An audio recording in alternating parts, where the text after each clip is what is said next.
अस्सलाम वालेकुम O level students. आज हम मज़मून कर रहे हैं मुआशरे में कानून की अहमियत। हमारा पहला पॉइंट है कानून की अहमियत।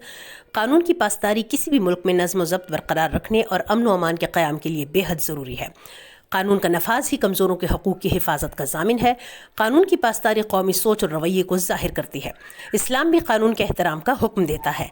हमारा दूसरा पॉइंट है कानून पर अमल दरामद न करने के नुकसानात। कानून पर अमल दरामद न करने से मुआशरे में अदम तवाज़ुन पैदा होता है। ऊंचे तबके से ताल्लुक़ रखने वाले अवाम पर हावी हो जाते हैं।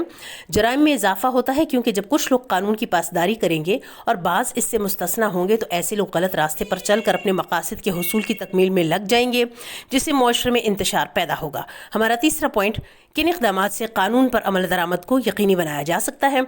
तो कानून की खिलाफ वर्जी करने वालों को बगैर किसी अमीर गरीब के फ़र्क के यकसा तौर पर करार वाकई सज़ाएँ दी जाएँ, ताकि लोग कानून तोड़ने के अंजाम से बाखबर हो जाएं। मेरी राय में एक और अहम काम जो किया जा सकता है वो ये कि लोगों को कवानीन पर अमल कराने के फ़वाइद से आशना किया जाए। लोगों में आगाही और शऊर उजागर करने के लिए खसूसी मुहिम चलाई जाए। तशहीर के ज़रिए लोगों को कायल किया जाए, ताकि लोग दिल से कानून का न सिर्फ एहतराम करें बल्कि उस पर अमल दरामद को यकीनी बनाएं।